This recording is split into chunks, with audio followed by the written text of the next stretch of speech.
नमस्कार. डी-एस-पो चॅनलमध्ये आपले स्वागत आहे. महाराष्ट्र राज्याचे उपमुख्यमंत्री अजित पवार यांचे विमान अपघातात अकाली निधन झाल्याच्या वृत्ताने संपूर्ण राज्यासह येवला शहरावरही शोककळा पसरली आहे. आपल्या लाडक्या नेत्याला मंत्रिमंडळातील सदस्य तसेच मंत्री छगन भुजबळ यांनी अंतिम संस्कार प्रसंगी उपस्थिती दर्शवली. येवला शहर आणि परिसरातील व्यापाऱ्यांनी गुरुवारी स्वयंस्फूर्तीने येवला बंदची हाक दिली. सकाळी 11 वाजता अजितदादांच्या मूळ गावी काटेवाडी येथे त्यांच्यावर अंत्यसंस्कार करण्यात आला. येवल्यातील छोटे मोठे व्यवसाय व्यापारी संघाने सर्व व्यवहार बंद ठेवण्याचा निर्णय घेतला. मेडिकल आणि आपत्कालीन सेवा वगळता शहरातील सर्व दुकाने, बाजारपेठ आणि व्यावसायिकांनी आपापली प्रतिष्ठाने बंद ठेवून दादांना भावपूर्ण श्रद्धांजली वाहिली.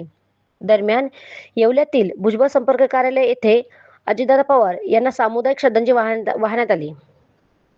या प्रसंगी राष्ट्रवादी काँग्रेस पक्षाचे सर्व नगरसेवक, पदाधिकारी, ज्येष्ठ नेते मोठ्या संख्येने उपस्थित होते.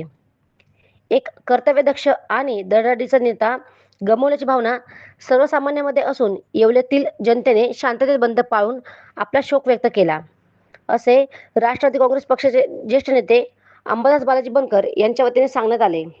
या घटनेमुळे शहरात सन्नाटा पसरला होता. डी-एस-ओ मराठी न्यूजसाठी दीपक सोनवणे, येवला. भुजबळ साहेबांचे संपर्क कार्यालय या ठिकाणी सर्व नेते, पदाधिकारी, नगरसेवक, माजी नगराध्यक्ष, पक्षाचे पदाधिकारी, शहराध्यक्ष, गटनेते, येवल्याचे नगराध्यक्ष, सर्व पत्रकार बंधू आज दादाने या ठिकाणी श्रद्धांजली वाहत आहेत. मी सर्वांना विनंती करतो का सर्वांनी 2 मिनिटं स्तब्ध राहून दादांच्या आत्म्याला शांती लावू यासाठी सर्वांनी श्रद्धांजली वाहावी.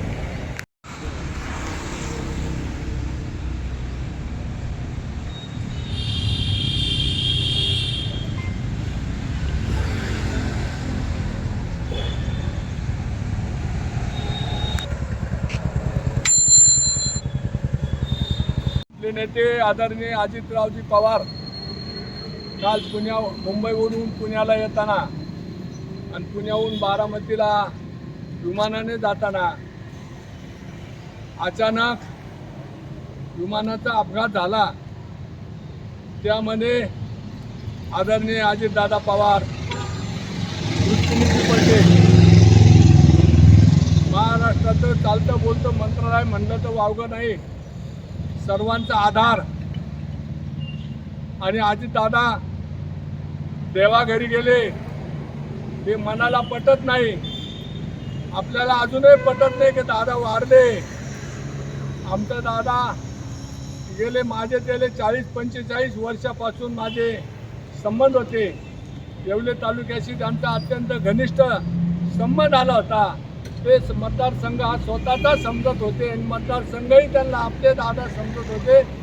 असा कर्तृत्ववान माणूस महाराष्ट्रातून गेल्यामुळं महाराष्ट्राची आणि आमची आपल्या सर्वांची फार मोठी हानी झालेली आहे.